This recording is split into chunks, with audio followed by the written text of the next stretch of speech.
بسم الله الرحمن الرحيم. السلام عليكم ورحمة الله وبركاته. الحمد لله رب العالمين، والصلاة والسلام على أشرف المرسلين وعلى آله وصحبه وسلم. إن الحمد لله نحمده ونستعينه ونستغفره ونؤمن به ونتوكل عليه، ونعوذ بالله من شرور أنفسنا ومن سيئات أعمالنا. من يهده الله فلا مضل له ومن يضلله فلا هادي له، وأشهد أن لا إله إلا الله وحده لا شريك له، وأشهد أن محمدا عبده ورسوله. قال الله تعالى: يا أيها الذين آمنوا اتقوا الله حق تقاته ولا تموتن إلا وأنتم مسلمون. وقال تعالى أيضا: يا أيها الناس اتقوا ربكم الذي خلقكم من نفس واحدة وخلق منها زوجها وبث منهما رجالا كثيرا ونساء، واتقوا الله الذي تساءلون به والأرحام إن الله كان عليكم رقيبا. وقال تعالى أيضا: يا أيها الذين آمنوا اتقوا الله وقولوا قولا سديدا يصلح لكم أعمالكم ويغفر لكم ذنوبكم، ومن يطع الله ورسوله فقد فاز فوزا عظيما. صدق الله العلي العظيم. قال نبينا صلى الله عليه وسلم: فإن الأصدق الحديث كتاب الله، وخير الهدي هدي محمد صلى الله عليه وسلم، وشر الأمور محدثاتها، وكل محدثة بدعة، وكل بدعة ضلالة، وكل ضلالة في النار. வார்த்தைகளில் சிறந்தது அல்லாஹ்வுடைய வார்த்தையின் சொல்லும், வழிகாட்டுதலுக்கு சிறந்தது நபிகள் நாயகம் ஸல்லல்லாஹு அலைஹி வஸல்லம் அவர்களுடைய வழிகாட்டுதல் என்றும், காரியங்களில் மிக மிக கெட்டது மார்க்கத்தில் பொதுமையை உண்டாக்குவது. ஒவ்வொரு பொதுமையான காரியம் வழிகேடுகள் அனைத்தும் உங்களை நரகில் கொண்டு போய் சேர்க்கும் என்று நம் நபி ஸல்லல்லாஹு அலைஹி வஸல்லம் அவர்கள் தங்களுடைய ஒவ்வொரு சொற்பொழிலும் இந்த மனித சமுதாயத்திற்கு ஞாபகப்படுத்தியதை இந்த நல்ல சந்தர்ப்பத்தில் இங்கு ஒன்று கூடியிருக்கின்ற உங்களுடைய சிந்தனையின் ஆரம்பமாக இந்த நன்மொழியை ஞாபகப்படுத்தி எனது உரையை ஆரம்பம் செய்கிறேன். அல்ஹம்துலில்லாஹ். கண்ணியமானவர்களே, அல்லாஹ் நல்லடியார்களே, அல்லாஹ் தஆலா தன்னுடைய ஏகத்துவ கலிமாவை தெரிவிப்பதற்காக வேண்டி இந்த உலகத்தில் எண்ணற்ற நபிமார்களையும் ரசூல்மார்களையும் அனுப்பி வைத்தான். அவர்கள் அனைவர்களுமே அல்லாஹ்வுடைய கட்டளையின்படி அவர்களுக்கு அனுப்பப்பட்ட சமுதாய மக்களிடத்தில் அல்லாஹ்வுடைய ஏகத்துவ கலிமாவை எத்தி வைத்தார்கள். அத்தனை நபிமார்கள் மீதும் ரசூல்மார்கள் மீதும் இறுதியாக வந்த நமது நபி ஸல்லல்லாஹு அலைஹி வஸல்லம் அவர்கள் மீதும் அவர்களுக்கு இறங்கிய இறைச்செய்தியை கண்ணால் கண்டும் காதால் கேட்டும் அப்படியே ஈமான் கொண்ட உத்தம சத்திய சஹாபாக்கள் மீதும் சஹாபி பெண்கள் மீதும் அவர்களுக்கு பின் வந்த தாபீன்கள், தபா தாபீன்கள், இமாம்கள், நல்லோர்கள் மீதும் குறிப்பாக இந்த ஜும்மாவில் அல்லாஹ்வை பற்றியும் அவருடைய தூதர் முஹம்மது நபி ஸல்லல்லாஹு அலைஹி வஸல்லம் அவர்களை பற்றியும் தெரிந்து கொள்வதற்காக இங்கு ஒன்று கூடியிருக்கின்ற உங்கள் மீதும் என் மீதும் உங்களது குடும்பத்தார் மீதும் எனது குடும்பத்தார் மீதும் அல்லாஹ்வுடைய சாந்தியும் சமாதானமும் பொருத்தமும் மன்னிப்பும் இன்றும் என்றென்றும் உண்டாவதாக என்று கூறி எனது உரையை ஆரம்பம் செய்கிறேன். அல்ஹம்துலில்லாஹ். கண்ணியமானவர்களே, அல்லாஹ் நல்லடியார்களே, நாம் எல்லாம் ஒரு கண்ணியம் பொருந்திய மாதத்தினுடைய முதல் ஜும்மாவில் நாம் வீற்றிருக்கிறோம். அல்லாஹ் தஆலா இந்த மாதத்தை பற்றி குர்ஆனில் சொல்லி காட்டும் பொழுது அர்பஅத்துஹும் என்பதாக அல்லாஹ் சொல்லி காட்டுவான். 4 மாதங்களை இஸ்லாத்திலும் சரி, இஸ்லாம் வருவதற்கு முன்பாகவும் சரி, 4 மாதங்கள் போர் தடை செய்யப்பட்ட மாதங்களாக கருதப்பட்டது. அந்த 4 மாதங்களில் ஒன்றான ரஜப் மாதத்தினுடைய முதல் ஜும்மாவில் நாம் எல்லாம் வீற்றிருக்கின்றோம். இந்த 4 மாதங்கள் என்னென்று பார்க்கும் பொழுதும் தொடர்ச்சியாக வரக்கூடிய 3 மாதங்கள் துல்காயிதா, துல்ஹிஜ்ஜா, முஹர்ரம் இப்படி தொடர்ச்சியாக வரக்கூடிய 3 மாதங்கள், இஸ்லாமிய அடிப்படையில் வரக்கூடிய 7வது மாதமான ரஜப் மாதம், இந்த 4 மாதங்களிலுமே இஸ்லாம் வருவதற்கு முன்பாகவே அரபிகளிடத்தில் இந்த 4 மாதங்களிலும் போர் செய்ய மாட்டார்கள். காரணம் என்னவென்றால், சஃபர் மாதத்திலிருந்து ஜமாத்துல் ஆகிர் வரைக்கும் அவர்கள் போர் செய்வார்கள். ரஜப் மாதத்தில் போர் செய்ய மாட்டார்கள். அதன் பிறகு ஷவ்வால் மாதம் வரைக்கும், ஷாபான், ரமதான், ஷவ்வால் வரைக்கும் அவர்கள் போர் செய்வார்கள். துல்காய்தா, துல்ஹஜ், முஹர்ரம் 3 மாதங்களில் போர் செய்ய மாட்டார்கள். காரணம் என்னவென்று பார்க்கும் பொழுது, துல்காய்தா, துல்ஹஜ் இந்த 2 மாதங்களிலுமே ஹஜ்ஜு சம்பந்தப்பட்ட மாதம். இஸ்லாம் வருவதற்கு முன்பாகவே ஐயாமுல் ஜாஹிலிய்யா என்று சொல்லக்கூடிய அந்த காலகட்டத்திலும் அந்த மனிதர்கள் ஹஜ்ஜு செய்திருக்கிறார்கள். துல்காய்தாவில் போருக்கும் தன்னுடைய போர் தடவாளங்களுக்கும் ஓய்வு கொடுத்துவிட்டு ஹஜ்ஜு செய்வதற்காக தயாராகி துல்ஹஜ்ஜாவுடைய மாதத்தில் ஹஜ்ஜு செய்துவிட்டு ஹஜ்ஜு செய்வதற்காக யாரெல்லாம் வருவார்களோ அவர்கள் பயம் இல்லாமல் பாதுகாப்போடு பத்திரமாக தன்னுடைய ஊர்களுக்கும் நாடுகளுக்கும் சென்று கொண்டு இருக்க வேண்டும் என்பதற்காக வேண்டி முஹர்ரம் மாதத்தையும் சேர்த்து அவர்கள் போர் செய்ய மாட்டார்கள். முஹர்ரம் மாதம் கழித்து சஃபர் மாதத்திலிருந்து ஜமாத்துல் ஆகிர் வரைக்கும் போர் செய்து கொண்டு இருப்பார்கள். ரஜப் மாதத்தில் போர் செய்ய மாட்டார்கள். ஏன் ரஜப் மாதத்தில் போர் செய்ய மாட்டார்கள் என்று வரலாற்றை புரட்டி பார்க்கும் பொழுது,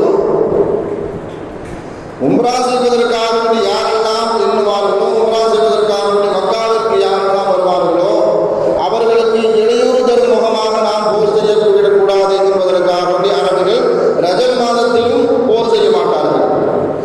ஐயாமுல் ஜாஹிலிய்யாவில் இந்த வழக்கத்தை அரபிகள் கொண்டிருந்தார்களோ, இஸ்லாம் வந்த பிறகும் அல்லாஹ் தஆலா அதில் குர்ஆனின் மூலமாக சட்டமாக மாற்றிவிட்டான். அந்த 4 மாதங்களில் இஸ்லாமியர்கள் போர் செய்யக்கூடாது என்பதாக அல்லாஹ் தஆலா சட்டமாக்கிவிட்டான். ஆனால் ரஜப் மாதத்தை பற்றி ஸல்லல்லாஹு அலைஹி வஸல்லம் அவர்கள் குறிப்பிட்டு காட்டும் பொழுது முஹர்ரம் கூட்டத்தாருடைய ரஜப் மாதம் என்பதாக சொல்லி காட்டுவார்கள். ஏன் முஹர்ரம் கூட்டத்தினுடைய ரஜப் என்று ஸல்லல்லாஹு அலைஹி வஸல்லம் அவர்கள் குறிப்பிட்டதற்குண்டான காரணம், அந்த காலகட்டத்தில் ரபிஆ என்ற ஒரு கூட்டத்தார்கள் வாழ்ந்து கொண்டிருந்தார்கள். இஸ்லாமிய மாதங்களில் 9வது மாதமான ரமலான் மாதத்தை கூட அவர்கள் ரஜப் மாதம் என்பதாக தவறுதலாக எண்ணி அதையே ரஜப் மாதமாக எண்ணிக்கொண்டிருந்தார்கள். மக்களுக்கு மத்தியில் பிரச்சாரமும் செய்து கொண்டிருந்தார்கள். இதை தவறு என்று உணர்த்துவதற்காக வேண்டி நபி ஸல்லல்லாஹு அலைஹி வஸல்லம் அவர்கள் இஸ்லாமிய மாதங்களில் 7வது மாதம் எதுவோ, முஹர்ரம் கூட்டத்தார்கள் எந்த மாதத்தை ரஜப் மாதம் என்று குறிப்பிடுகிறார்களோ அதுதான் ரஜப் மாதம். ரபிஆ சொல்லக்கூடிய 9வது மாதமான ரமலானுடைய மாதம் ரஜப் மாதம் அல்ல என்பதை உணர்த்துவதற்காக நபி ஸல்லல்லாஹு அலைஹி வஸல்லம் அவர்கள் ரஜப் மாதத்தை முஹர்ரம் கூட்டத்தினுடைய ரஜப் என்பதாக குறிப்பிட்டு காட்டுவார்கள். பொதுவாக ரஜப் மாதம் வந்துவிட்டாலே முஸ்லிம்களுக்கு மத்தியில் மிகப்பெரிய ஒரு ஆனந்தம், சந்தோஷம், மகிழ்ச்சி உண்டாகும். காரணம் என்னவென்றால், ரஜப் மாதம் வந்துவிட்டாலே நாம் ரமலானை நெருங்கிவிட்டோம். ரமலானில் செய்யக்கூடிய அனைத்து அமல்களும் அனைத்து செயல்பாடுகளும் அல்லாஹ்வால் அங்கீகரிக்கப்பட்டு விட்டது என்றால் அவர்களுடைய பாவங்கள் மன்னிக்கப்படும். அல்லாஹ்வுடைய மன்னிப்புக்கு சொந்தக்காரர்களாக, அல்லாஹ்வுடைய அருளுக்கு சொந்தக்காரர்களாக அந்த மனிதர்கள் ஆக்கப்பட்டு விடுவார்கள் என்பதாக குர்ஆனும் ஹதீஸும் நமக்கு வழிகாட்டுகின்ற அந்த அடிப்படையில் ரஜப் மாதம் வந்துவிட்டாலே ரமலானை நாம் நெருங்கிவிட்டோம் என்ற மகிழ்ச்சியில் முஸ்லிம்கள் எல்லாம் சந்தோஷத்தில் ஆழ்பட்டுக் கொண்டு இருப்பார்கள். ஆனால் அனஸ் ரலியல்லாஹு தஆலா அவர்கள் அறிவிக்கக்கூடிய ஒரு ஹதீஸ், ரஜப் மாதம் வந்துவிட்டாலே நபி ஸல்லல்லாஹு அலைஹி வஸல்லம் அவர்கள் ஒரு துஆவை அதிகமாக கேட்பார்கள். அல்லாஹும்ம பாரிக் லனா ஃபீ ரஜப வ ஷஅபான் வ பல்லிக்னா ரமலான். யா அல்லாஹ், எங்களை ரஜபிலும் ஷஅபானிலும் எங்களுக்கு பரக்கத் செய்வாயாக, ரமலானை எங்களை அடைய செய்வாயாக என்பதாக ஸல்லல்லாஹு அலைஹி வஸல்லம் அவர்கள் இந்த துஆ கேட்டதாக அனஸ் ரலியல்லாஹு தஆலா அவர்கள் அறிவித்து தருவார்கள். ரஜபிலும் ஷஅபானிலும் மாத்திரம் பரக்கத்து வேண்டுமா, ரமலானில் பரக்கத்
நம்மளுடைய நேரடிக்காக நபி ஸல்லல்லாஹு அலைஹி வஸல்லம் அவர்கள் அதிகமான துஆக்களை நமக்கு கற்றுத் தந்திருக்கிறார்கள்.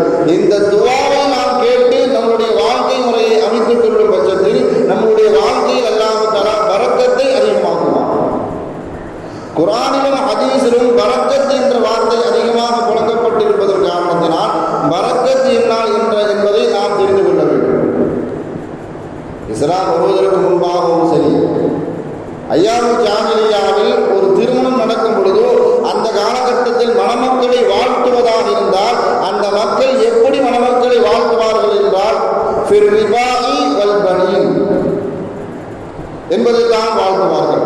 நீங்கள் ஆண் குழந்தைகளை பெற்று இணக்கத்தோடு வாழ வேண்டும் என்பதாக ஐயாமுல் ஜாஹிலிய்யாவில் இந்த வார்த்தையை கொண்டு மணமக்களை வாழ்த்துவார்கள். அகீல் இப்னு அபூ தாலிப் என்று சொல்லக்கூடிய ஒரு வயதான ஒரு மனிதர், கிட்டத்தட்ட ஒரு 80 வயதை தாண்டிய ஒரு மனிதர். அந்த மனிதர் மறுமணம் முடிக்கும் பொழுது, ஒரு திருமணம் கழித்து மறு திருமணம் முடிக்கும் பொழுது அவர்களுடைய பேரப்பிள்ளைகள் இந்த வார்த்தையை சொல்லி வாழ்த்தினார்கள், நீங்கள் ஆண் குழந்தைகளை பற்றி இணக்கத்தோடு உங்கள் மனைவியோடு சேர்ந்து வாழ வேண்டும் என்பதாக அகீல் இப்னு அபீ தாலிப் அவர்களுடைய பேரப்பிள்ளைகள் இப்படி வாழ்த்தினார்கள். ரெண்டு விஷயம் நமக்கு தெரியும். அவங்க பொம்பளை பிள்ளைங்களை விரும்பலை என்ற விஷயமும் இந்த துஆவின் மூலமாக நமக்கு தெரியுது. மாத்திரமல்ல, அவர்கள் 80 வயதை தாண்டினாலும் அவர்களால் குழந்தை பெற்றுக் கொள்ளக்கூடிய அந்த ஆரோக்கியத்தையும் தாக்கத்தையும் அல்லாஹ் தஆலா அவர்களுக்கு கொடுத்திருந்தார் என்ற ஒரு செய்தியும் இந்த துஆவின் மூலமாக நமக்கு புலப்படுகிறது. ஆனால் அகீல் இப்னு அபீ தாலிப் ரலியல்லாஹு தஆலா அவர்கள் இப்படி சொல்லி காட்டினார்கள், நபி ஸல்லல்லாஹு அலைஹி வஸல்லம் அவர்கள் இப்படி துஆ கேட்பதற்கு தடை செய்திருக்கிறார்கள். ஆண் குழந்தை மாத்திரம் வேண்டும், பெண் குழந்தைகள் வேண்டாம் என்ற அந்த துஆவை நபி ஸல்லல்லாஹு அலைஹி வஸல்லம் அவர்கள் தடை செய்தார்கள். மணமக்களை நீங்கள் வாழ்த்துவதாக இருந்தால் பாரக்கல்லாஹு லஹா ஃபீக் வ பாரக லக ஃபீமா, உன்னை கொண்டு அவளுக்கும் அவளை கொண்டு உனக்கும் அல்லாஹ் தஆலா பரக்கத் செய்வானாக என்ற இந்த துஆவையும் நபி ஸல்லல்லாஹு அலைஹி வஸல்லம் அவர்கள் கற்றுக் கொடுத்தார்கள். மாத்திரமல்ல, நாமெல்லாம் கல்யாண பத்திரிகையில் பார்த்துருக்கோம், அதிகமாக கேள்விப்பட்டு ஒரு துஆ, பாரக்கல்லாஹு லக வ பாரக அலைக வ ஜமஅ பைனகுமா ஃபீ கைர். அல்லாஹ் தஆலா உனக்கு பரக்கத்து செய்யட்டும், அவளுக்கும் பரக்கத்து செய்யட்டும், நீங்கள் ரெண்டு பேரும் சேர்ந்து செய்யக்கூடிய எல்லா அனைத்து செயல்பாடுகளிலும் அல்லாஹ் தஆலா கைரை உண்டாக்கட்டும் என்ற துஆவையும் நபி ஸல்லல்லாஹு அலைஹி வஸல்லம் அவர்கள் கற்றுக் கொடுத்தார்கள். ஆனால் இந்த துஆவுக்கு பாத்திரமாக நம்ம சமூகத்தில் எந்த திருமணமாவது நடத்தப்படுகிறதா என்பதுதான் நமக்கு இருக்கக்கூடிய கேள்விக்குறி. அனாச்சாரம் அட்டூழியங்கள் என்ற பெயரால் சில திருமணங்கள், தவ்ஹீதினுடைய போர்வையில் சில திருமணங்கள், இப்படியாக நம்ம சமூகத்தில் பரக்கத்தை உண்டாகக்கூடிய எந்த திருமணமும் நடைபெறுவதில்லை என்பதுதான் நமக்கு இருக்கக்கூடிய மிகப்பெரிய ஒரு வேதனை. நாம நினைச்சிட்டு இருக்கோம், பள்ளிவாசல்ல ஒரு பாட்டில் தண்ணியை கொடுத்துட்டு ஒரு பேரச்சம்பளத்தை கொடுத்துட்டோன்னு சொன்னா அது பரக்கத்து பொருந்திய திருமணம் என்பதாக. எங்க ஊர்லனா என்ன செய்யறாங்கன்னு சொன்னா, நபிவழி திருமணம் என்ற பெயர்ல பள்ளிவாசல்ல வச்சு திருமணம் முடிக்காமல் ரோட்டை மறைச்சி ஆணை மறைச்சி மற்றவர்களுக்கு இடையூறு தரும் முகமாக வீட்டுக்கு முன்னாடி வந்தலை போட்டு இதுதான் நபிவழி திருமணம் என்பதாக கொடுத்து மக்களை எல்லாம் வர வைத்து ஒரு சம்சா ஒரு டி, இதுதான் வழிமா விருந்து, இது யார் காட்டி தந்த வழிமுறை என்பதாக இதைத்தான் தவ்ஹீத் என்ற ஒரு போர்வையில உட்கார்ந்து இதுதான் நபிவழி திருமணம் என்பதாக அவர்கள் போட்டுக் கொள்கிறார்கள். இன்னும் சொல்ல போனா கல்யாணம் என்ற பெயர்ல, திருமணம் என்ற பெயர்ல அனாச்சாரம், அதிகமான வீண் விரயங்கள் ஒரு பக்கத்தில் நடத்தப்படுகிறது. இன்னொரு பக்கம் பார்த்தோம்னு சொன்னா தவ்ஹீத் என்ற ஒரு பெயரால் இத்தனை பேரை தான் நீங்க கூட்டு வரணும், இத்தனை பேர் கிட்டத்தட்ட ஒரு 120 பேர் பத்திரம் போட்டு எழுதுறாங்க. இப்ப இருக்கக்கூடிய தவ்ஹீத்வாதிகளுக்கு தெரியுமா என்னன்னு தெரியல. ஆனா தவ்ஹீதுடைய திருமணம் எங்க இடத்திலிருந்து நாங்கள் ரிஜிஸ்டர் புக்கு கொண்டு வரணும் அப்படின்னு சொன்னா 120 பேரை தாண்டி நீங்க என்ன செய்யக்கூடாது, மாப்பிள்ளை விடாதாலும் சரி பொண்ணு விடாதாலும் சரி 120 பேர் தான் நீங்க சாப்பாடே வைக்கணும். பொண்ணு வீட்டுல இருந்து எந்த சாப்பாடும் வைக்கக்கூடாது. நாங்க எத்தனை பேருக்கு சாப்பாடு கொடுத்து விடுவோமோ அவர்களுக்கு மாத்திரம்தான் நீங்க சாப்பாடை கொடுக்கணும். அப்ப நான் சாப்பிட்ட இடத்துலலாம் என்ன செய்ய, நான் ஒரு கல்யாணத்துக்கு போயிருப்பேன், என்ன அவன் விருந்துக்கு கூப்பிட்டுருப்பான், நான் அவனை கூப்பிடுறேன்னு சொல்லி நினைப்பேன், நான் பொண்ணு வீட்டுக்காரனா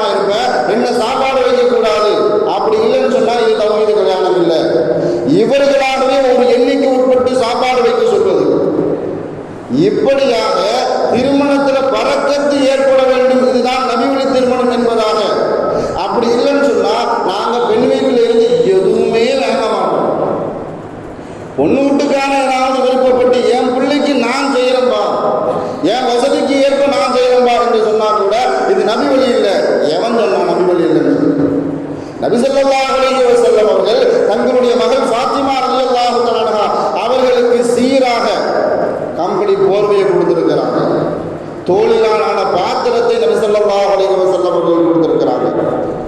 வைக்கோல் அழைக்கப்பட்ட தலையாணையை கொடுத்திருக்கிறாங்க.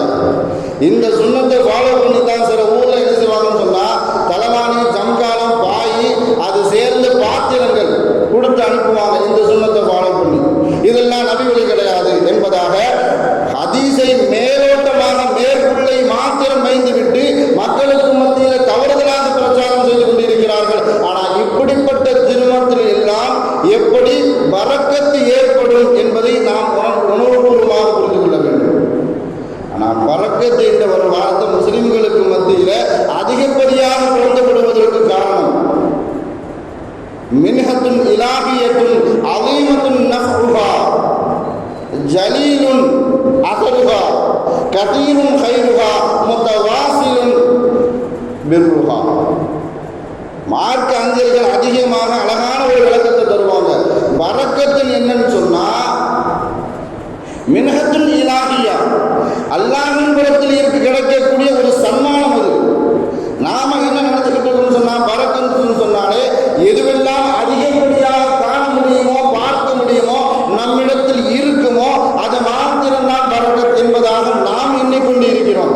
குறைவாக இருப்பது எல்லாம் பரக்கத்து இல்லை என்பதாக நாம் தப்பும் தவறுதலமாக விளங்கிக் கொண்டு இருக்கிறோம். குறைவாக இருப்பதெல்லாம் பரக்கத்து இல்லை என்பதும் இல்லை, அதிகமாக இருப்பதெல்லாம் பரக்கத்தாக இருக்கும் என்பதும் இல்லை.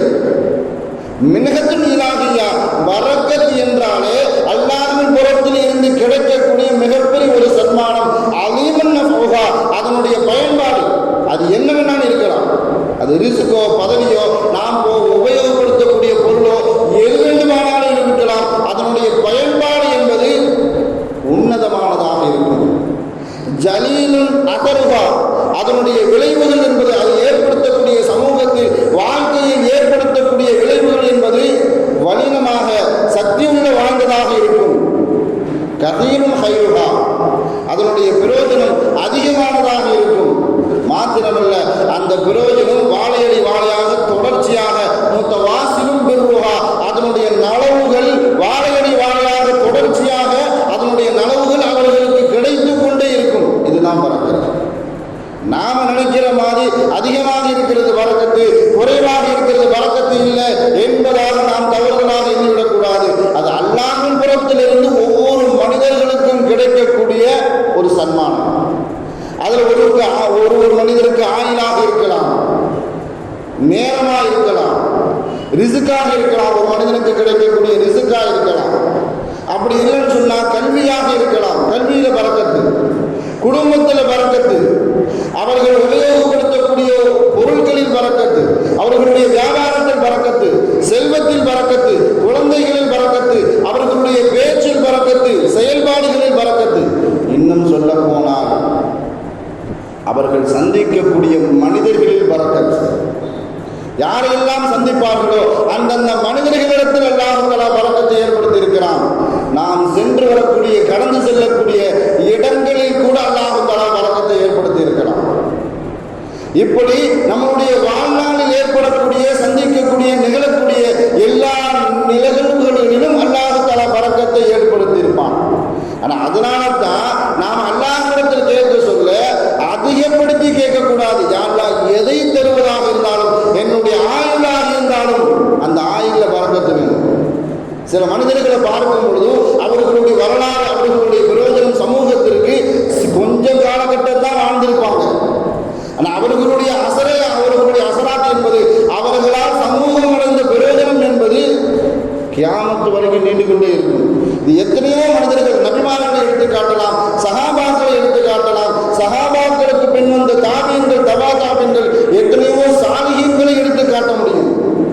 நேரத்தில் பரக்கத்து. குறிப்பாக சொல்வதாக இருந்தால், இப்பொழுது நாம் ஹஜ்ஜுக்கோ உம்ராவுக்கோ அல்லது எந்த தேவைக்காக முடியோ வெளியூருக்கோ வெளிநாடுகளுக்கோ செல்லும் பொழுது அந்த நேரம் நமக்கு எப்படிப்பட்ட நேரமாக அமையும். ஆனால் மேராஜுக்கு சென்று வந்த நேரம் என்பது குறுகிய காலகட்டம். நம்மளுடைய சிந்தனைக்கு, நம்மளுடைய அறிவுக்கு அப்பாற்பட்ட ஒரு செயல்பாடு.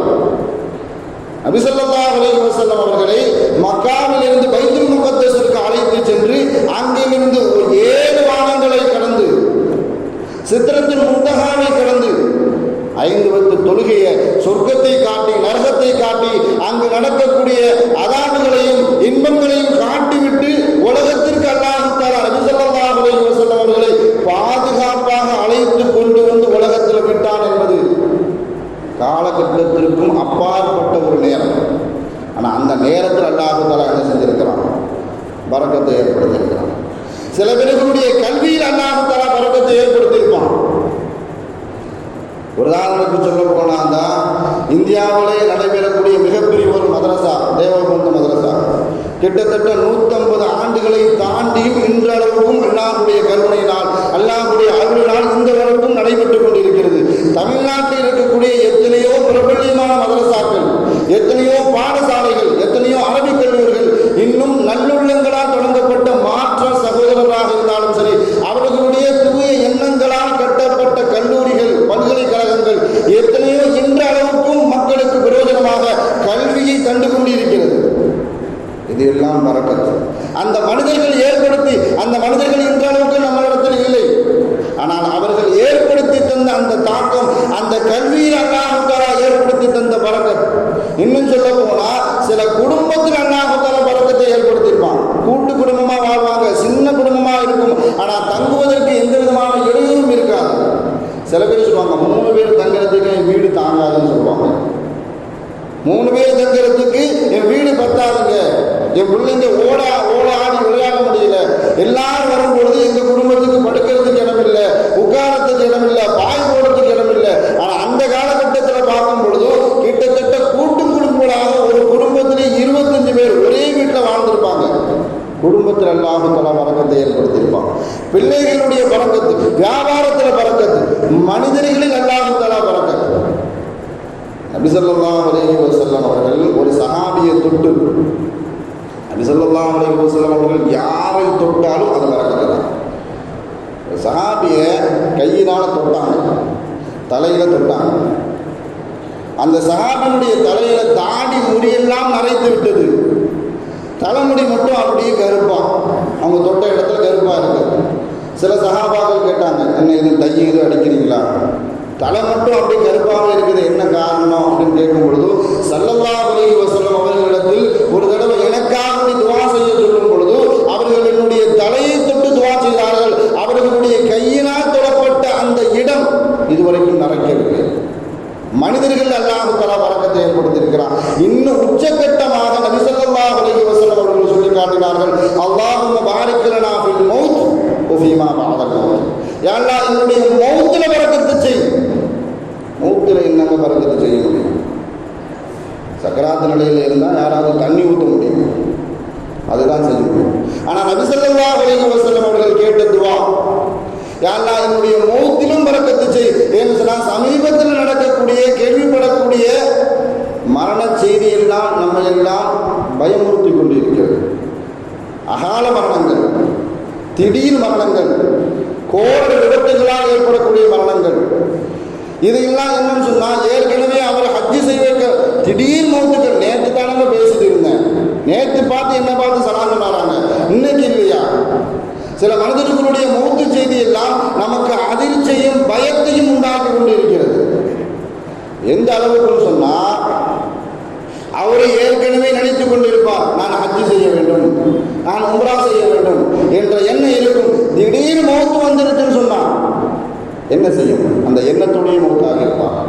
அதிகமான பாவம் செய்திருப்பார், திடீர் மௌத்து வந்திருக்கும், தௌபா செய்யக்கூடிய ஒரு நிலைமையே இல்லாமல் போயிடும், ஒரு வாய்ப்பே கிடைக்காம போயிடும். தௌபா செய்யக்கூடிய ஒரு வாய்ப்பு, யாருக்காவது வசியத்து செய்யணும், என் சொத்து இந்த பொருளை இந்த நல்லதுக்காக வேண்டி, இந்த நலவுக்காக வேண்டி பயன்படுத்துங்கள் என்று சொல்ல வேண்டும் என்று நினைத்திருப்பார். திடீர் மரணம், அது சொல்லாமே போயிருப்பார். அல்லாஹ் பாதுகாக்கணும். இதனால தான் நபி ஸல்லல்லாஹு அலைஹி வஸல்லம் அவர்கள் சொன்னார்கள், அல்லாஹும்ம பாரிக் லனா ஃபில் மௌத். யா அல்லாஹ், என்னுடைய மௌத்தில பரக்கத்து செய். வஃபீமா பஅதல் மௌத், மௌத்துக்கு பின்னாடி உள்ள வாழ்க்கையிலையும் எனக்கு பரக்கத்து செய். மௌத்துக்கு பின்னாடி உள்ள வாழ்க்கைன்னு சொன்னா கபூரில் இருந்து அவர்களுடைய மறுமை வாழ்க்கையை ஏற்பட்டுவிடும். கபூரில் நான் புதுமாப்பிளமாக இருக்கணும், முன்கென்ன கீழே என்கிட்ட வந்து கேள்வி கேட்கிறாங்கன்னு சொன்னா அவர் கேள்வி கேட்கக்கூடிய அனைத்து கேள்விகளுக்கும் நான் சரியாக பதில் சொல்ல வேண்டும். அப்படி என்றால் தான் நிம்மதியாக கபூரில் இருக்க முடியும், நிம்மதியாக தூங்க முடியும். கபூரில் எழுப்பப்படும் பொழுது நாம வைக்கிற போது அல்லாஹ் தஆலா தனியா வைப்பான். எழுப்பப்படும் பொழுது நல்லவர்களோடு சேர்த்து நம்ம எழுப்பப்பட வேண்டும். கியாமத்தில் கேள்வி கணக்குக்காக நிப்பாட்டப்படும் பொழுது அரசுடைய நிலைக்கு கீழ் என்னை நிப்பாட்ட வேண்டும். கேள்வி கணக்கே இல்லாமல் நான் சொர்க்கம் செய்ய வேண்டும். அந்த சொர்க்கம் கூட ஜன்னத்துல் ஃபிர்தௌஸாக இருக்க வேண்டும்.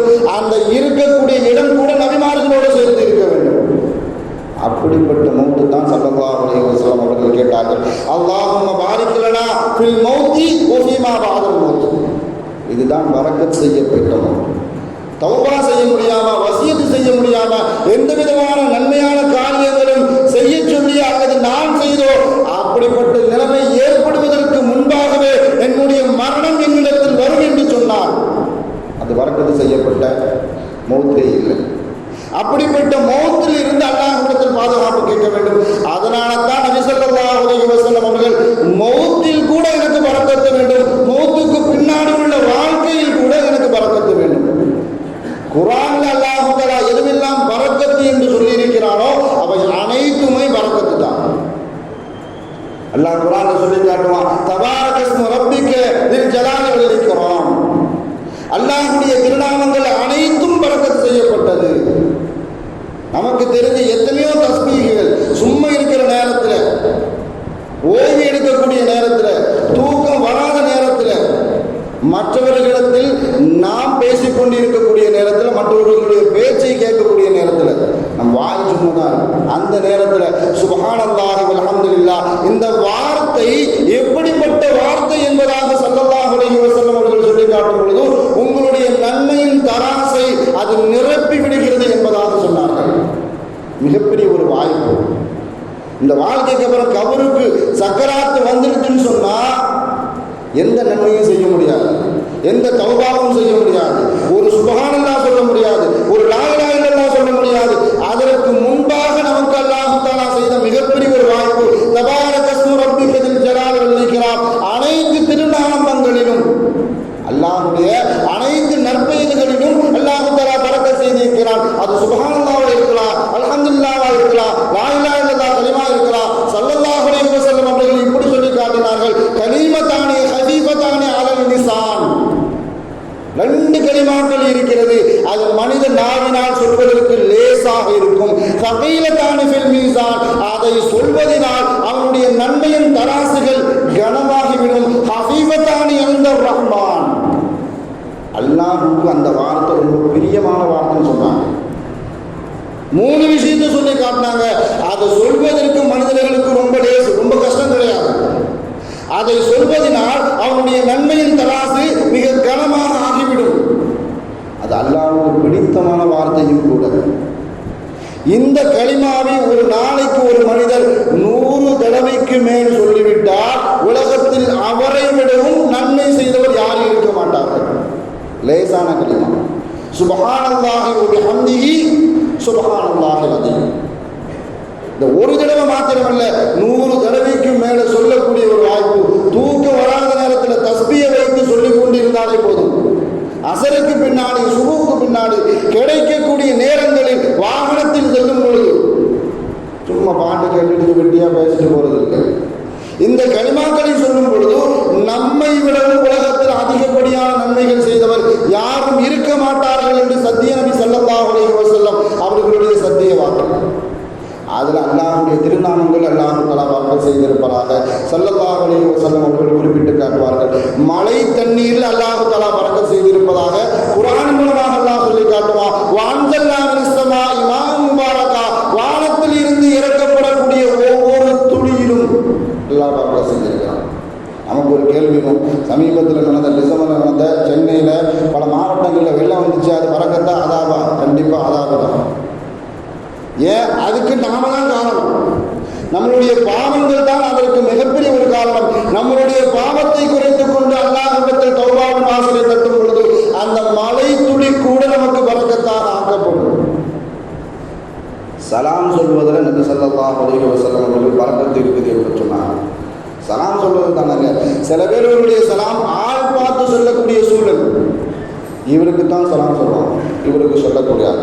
இவர் நமக்கு வேண்டப்பட்டவர், இவர் நமக்கு வேண்டாதவர். ஸல்லல்லாஹு அலைஹி வஸல்லம் அவர்கள் சொல்லி காட்டினார்கள், சலாம் சொல்வதன் மூலமாக உங்களுடைய உள்ளத்தில் இருக்கக்கூடிய பெருமை நாம் சொல்லிவிட்டால் அவர்களுடைய உள்ளத்தில் இருக்கக்கூடிய பெருமை கூட போக்கப்பட்டுவிடும். நாம் ஒரு தடவை சலாம் சொல்லிவிட்டோம்னு சொன்னால் நம்மை பார்க்கும் பொழுது சலாம் சொல்லக்கூடிய சூழல், அந்த எண்ணத்தை அல்லாஹ் தஆலா அவர்களிடத்தில் உண்டாக்கி விடுவான். சொர்க்கம் வேண்டுமானால் ஈமான் வேண்டும், ஈமான் வேண்டுமானால் முஹப்பத் வேண்டும், முஹப்பத் வேண்டும்னா சலாம் சொல்லணும்.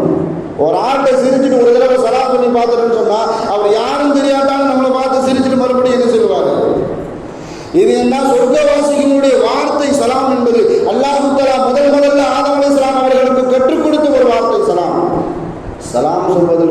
இருக்கிறது என்பதாக ஸல்லல்லாஹு அலைஹி வஸல்லம் அவர்கள் சொல்லி காட்டினார்கள். குர்ஆனும் பரக்கத், குர்ஆனில் சொல்லப்பட்ட அனைத்து வசனங்களும் பரக்கத்.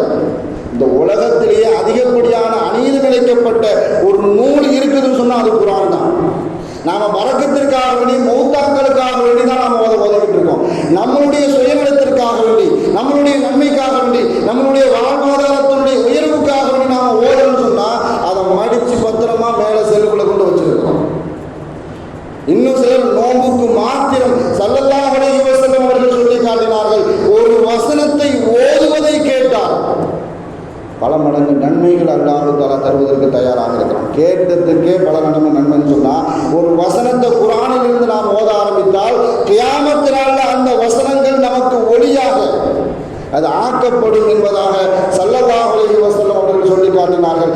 எத்தனையோ அத்தியாயங்கள் நோய் நிவாரணத்திற்காக சூரத்துல் ஃபாத்திஹா, சூரத் யாசீன், சூரத்துல் வாக்கியா, ஆயத்துல் குர்சி, இது போன்று எத்தனையோ அத்தியாயங்கள் அல்லாஹ் தஆலா மனிதனுடைய உடல் ஆரோக்கியத்திற்காக வைத்திருக்கிறான்.